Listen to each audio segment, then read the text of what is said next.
सुप्रभात विद्यार्थी मित्रों। आज हम 12वीं कक्षा के 11वें चैप्टर द इति का अध्ययन करेंगे। तो इस चैप्टर की प्रस्तावना का प्रारंभ यदि हम देखें तो यह वैदिक साहित्य का अंतिम सोपान अर्थात उपनिषद से लिया गया है।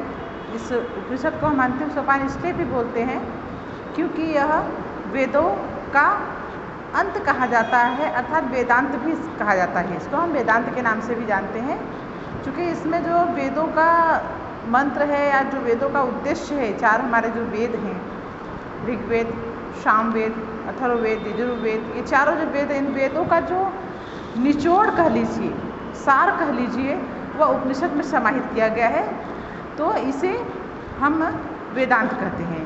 यह उपनिषद साहित्य का एक गंभीर तत्व चिंतन करने के लिए प्रसिद्ध साहित्य है। ठीक है ना, कि वेदों का जो मुख्य उद्देश्य है या वेदों का जो उसमें अवलोकन करना हमें है, वह इस साहित्य में बड़े स्पष्ट रूप से दिखाई पड़ता है। यह वाद संवाद अर्थात वार्तालाप में इसमें बहुत स्पष्टीकरण से करके प्रस्तुत किया गया है बातों को या कहानियों को या घटनाओं को।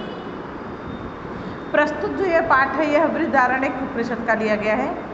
इसमें वर्णित एक सुप्रसिद्ध संवाद सूत्र के आधार पर संपादित किया गया है ये पाठ, अर्थात संवाद किया गया है सृष्टि के कर्ता धर्ता प्रजापति अर्थात ब्रह्मा जी से और उनके द्वारा निर्मित 3 प्रकार के जो प्रजातियां हैं, जिसे हम देवता, मनुष्य और दानव कह सकते हैं।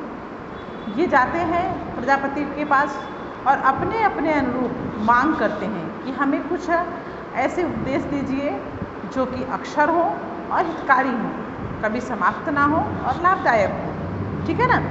तो इस प्रकार से ये जो चैप्टर में समाहित किया गया और सबके लिए प्रजापति ने क्या उपदेश दिया, बहुत सुंदर उपदेश दिया है, बहुत संक्षिप्त, बहुत समास में कह सकते हैं। ठीक है ना, एकदम संक्षिप्त, खाली एक वर्ण का उच्चारण किया है, द। ठीक है ना, एक द देवताओं के लिए, उनको जीवन में पालन करिए। दूसरे द का मनुष्य के लिए, वो अपने जीवन में पालन करें। और तीसरे द का उच्चारण उन्होंने दानवों के लिए कहा कि उनको भी इसका अपने जीवन में उच्चारण करना है। परंतु ये तीनों द के जो उद्देश्य है, अर्थ है, तात्पर्य है, ये सब अलग अलग है। ठीक है ना। और उनके स्वभाव के अनुसार ही यहाँ पर प्रजापति जी ने, भगवान ब्रह्मा जी ने उनको उपदेश दिया है। हम प्रारंभ करते हैं, कहते हैं उपनिषदस्सु संवाद रूपेण अति मनोहरा उपदेशन शोभते। उपनिषदों में संवाद रूप में अत्यंत मनोहर उपदेश शोभित होते हैं। ठीक है ना, अर्थात उपनिषदों में जो हमारे उपनिषद हैं उसमें वार्तालाप, कहानियों की तरह से बातचीत करते हुए, संवाद रूप अर्थात आप समझते होंगे, एक वार्तालाप जहाँ पे होती, 2 लोगों में वार्ता हो रही हो, कोई प्रश्न कर रहा हो, कोई उत्तर दे रहा हो। ठीक है, इस तरह से क्या होता है कि वार्तालाप इसे कहते हैं। तो उपनिषदों में संवाद रूप में अर्थात वार्तालाप के रूप में अतीव, अत्यंत मनोहरा, मनोहर, मन को हर लेने वाले अर्थात आकर्षक, आपको बोर नहीं करेंगे, आपको इसमें कोई ऐसा नहीं लगेगा कि हाँ ये क्या है, बल्कि इसमें आपको बड़ा इंटरेस्ट आएगा, आपको अच्छा लगेगा। उपदेशा शोभन्ति, उपदेश शोभित होते हैं। अत्र ऐतरो उपनिषद पंचमाध्यायस्य द्वितीये ब्राह्मणे स्वपुत्रान् प्रति प्रजापतये यह उपदेश उपलब्धते तदत्र प्रस्तुयते। ठीक है ना।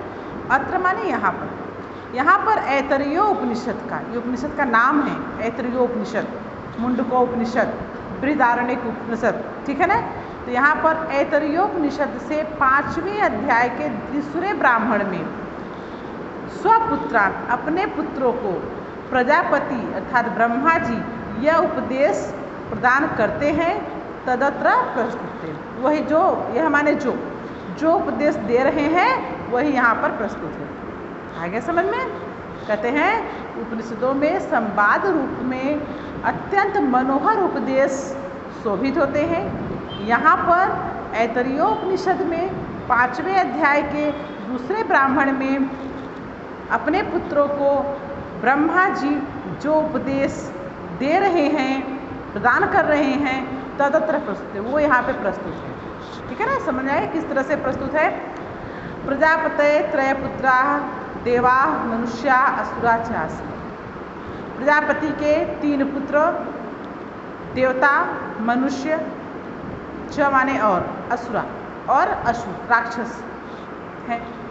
तेषु देवाः प्रजापतिं प्रथमं प्रार्थिवन्तः। उसमें तेषु माने उसमें भी, जैसे हम 3 लोग माता पिता हमारे होते हैं, हम 3 लोग होते हैं, 3 लोग कुछ मांगने जाते हैं, उसमें से सबसे पहले बोल देता है, ठीक है, सबसे पहले जो अपनी डिमांड रखता है तो कहते हैं तेषु माने उसमें से। जो 3 है देवता, मनुष्य, असुर, इन तीनों में से देवा जो देवता है प्रजापति प्रथम प्रार्थिवन्तः, सबसे पहले प्रार्थना करते हैं, विनय करते हैं। हम कुछ मांगते हैं तो ऑर्डर नहीं देते अपने माता पिता से हमें आप दे दीजिए, बल्कि कहते हैं कृपया हमें इस चीज़ की आवश्यकता है और आप हमें देने की कृपा करें या अनुग्रह करें, ठीक है ना। तो इस कहते हैं कि तेषु देवा प्रजापति प्रथम प्रार्थितवन्तः, उसमें देवताओं ने प्रजापति से सबसे पहले प्रार्थना किया, यत् कि अस्मभ्यम हमें हितकारकम हितकारी अक्षरम न समाप्त होने वाला उपदिष्टम उपदेश दीजिए। तदा प्रजापति द इति प्रोक्तवान, तब प्रजापति ने द ऐसा कहा। प्रोक्तवान माने कहना, अर्थात दम्यतम इति, अर्थात दम्य कीजिए। दम माने क्या करना, संयमी बनना, नियंत्रित बनना। इसका आशय क्या, असाय माशय, मतलब इसका आशय क्या है कि देवता संयमम कुर्वन्तु इति, देवताओं को संयम करना चाहिए। कारण कहते हैं कि प्रजापति उपदेश, प्रजापति का उपदेश होता है कि देवताओं को संयम करना चाहिए। कारण क्या है, यतो ही देवानां कृते बहवः भोगा सुलभा सन्ति, कहती हैं यद्यपि देवताओं के पास करने के लिए भोग के सुलभ साधन होते हैं, अर्थात इनके पास जो भोग के साधन होते हैं वो बड़ी सरलता से इनको प्राप्त होते हैं, इनके पास सभी प्रकार के सुख के साधन होते हैं।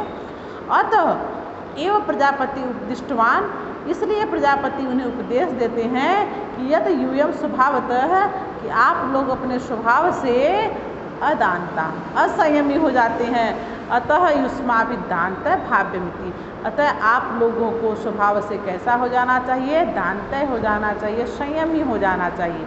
दानतः मतलब संयमी, ठीक है ना।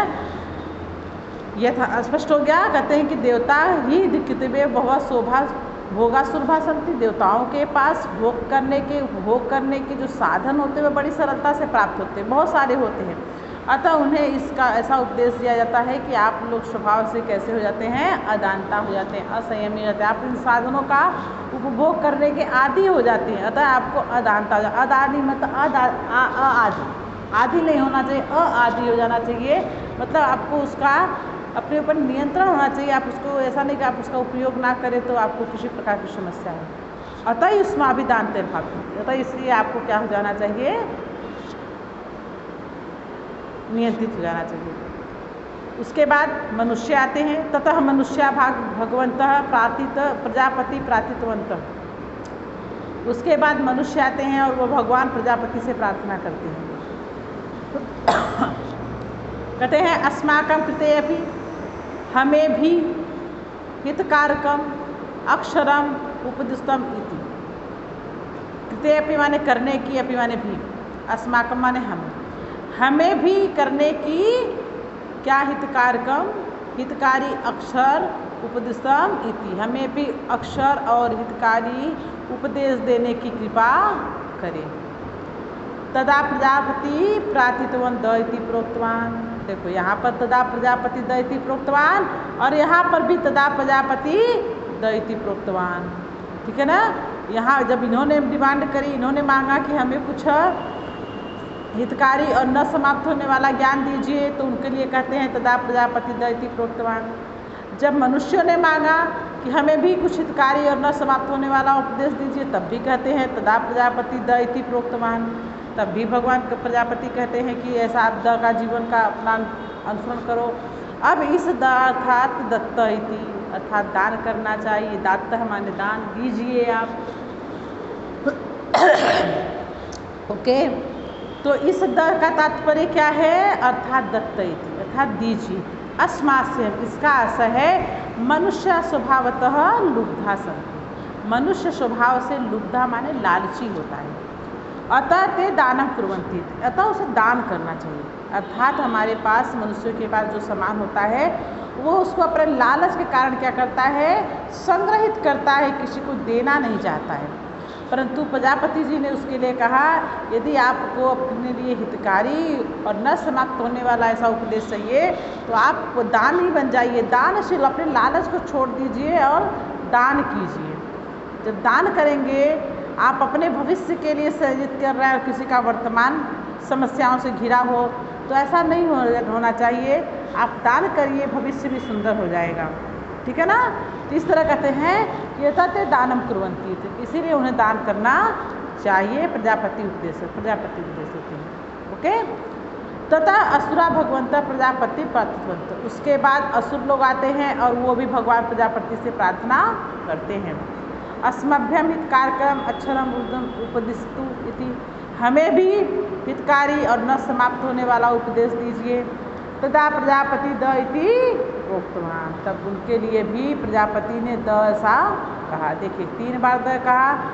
देवताओं के लिए देवा प्रजापति, तदा प्रजापति द इति प्रोक्तवान। जब मनुष्यों ने मांगा मनुष्या, तब भी प्रजापति, तदा प्रजापति द इति प्रोक्तवान। और जब असुरों ने मांगा तब भी क्या हुआ, तदा प्रजापति द इति प्रोक्तवान। बार बार एक ही शब्द बोल रहे हैं, एक ही वाक्य का उच्चारण कर रहे हैं, अर्थात दयाध्वमिति। इसका तात्पर्य क्या होगा, दया करना। ठीक है ना। कहते हैं भले इन्होंने 3 अलग, एक ही वर्ड को 3 बार बोला, पर इन तीनों का अलग अलग तात्पर्य होगा।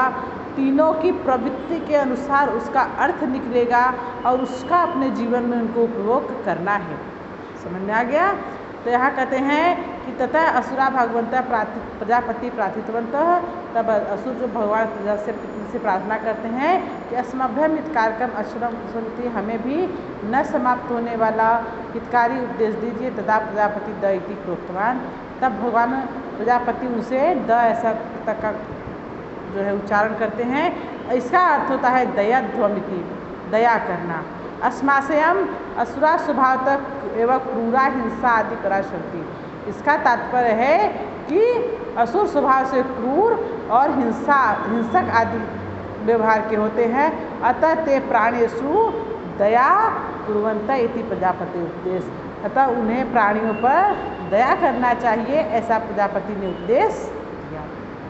ठीक है, स्पष्ट हो गया। ये तीनों लोग को 3 अलग अलग जो इनकी आवश्यकता थी, इस तीनों के इनके व्यवहार के अनुसार इनको भगवान प्रजापति जी ने सीख दिया। यदि आप अपने जीवन में इस तरह का अनुसरण करेंगे तो आपका जो जीवन है वही यशो से भरा होगा और आपको आपके अनुसार हितकारी स्वभाव आपका जो होगा बनेगा और आपके लिए आपके यश में वृद्धि होगी। ठीक है ना। तथा प्रजापति रुवास तदेव देव देवागानुगति द इति, तथा प्रजापति कहते हैं देवी देवताओं की वाणी में दामितम दत्तम दयाध्वमिति, दमन करना, दान करना और दया करना। एतत्रयम शिक्षित, ये 3 प्रकार की शिक्षा देती है, दमन, दानम और दयामिति। तदेव एतत्रयम हितविष्टा जनेन अनुष्ठेयम इति उपदेश से सारे बोधम। अतः इस प्रकार के हित की, इन तीनों के हित की इच्छा करने वाले लोग इन तीनों का पालन यदि अपने जीवन में करेंगे, इसका यही उद्देश्य से सार, इस उद्देश्य का सार मतलब इसका उद्देश्य यही है, इसका आपको तीनों का अपने जीवन में उपभोग करना चाहिए। वस्तु मानवा एवं उत्तम गुणोपेता देवा, वास्तव में जो मनुष्य उत्तम गुणों से युक्त होता है वह देवता होता है। लोभ परायण मनुष्य, लोभी जो होता है, लालची होता है, वह मनुष्य होता है। और हिंसा आदि दुष्टाचार राक्षस और हिंसा आदि जो दूषित कर्मों में लगा रहता है वह राक्षस होता है। अतः मनुष्य यथा प्रकृति यथा कालम तथा आकार्था उत्तमय भाव्यमिति भाव। अतः मनुष्य यथा प्रकृति मतलब अपने स्वभाव के जैसा, अपने स्वभाव के अनुसार जैसे समय पर जैसा कार्य करता है उसके स्वभाव, उसका स्वरूप जो है उसी प्रकार का बन जाता है, अर्थात उसकी व्यक्तित्व है उसी प्रकार का निर्मित होता है। कहते हैं ना, किसी मनुष्य को भी हम कहते हैं ये हमारे लिए भगवान हैं, अर्थात वह बहुत दयालु होते हैं, दानवीर होते हैं और उनके पास सब सुख सुविधाएँ होते हुए भी वह बहुत ही संयमी होते हैं, तो हम उन्हें भगवान की उपाधि देते हैं। कोई मनुष्य जो दयावीर दानवीर होता है सहयोगी होता है उसे हम कहते हैं ये बहुत श्रेष्ठ कोटि का मनुष्य है। और वही मनुष्य कोई यदि बहुत हिंसक होता है, जुल्मी होता है, किसी प्रकार की हिंसा आदि करता है तो उसे हम क्या कहते हैं, ये तो राक्षस हो गया है। ठीक है ना। इसी प्रकार से मनुष्य अपनी स्वभाव के अनुसार, अपने द्वारा किए गए समय पर किए गए कार्य के अनुसार वो अपने स्वरूप, अपने व्यवहार का उत्तम चरित्र प्रस्तुत करता है। धन्यवाद।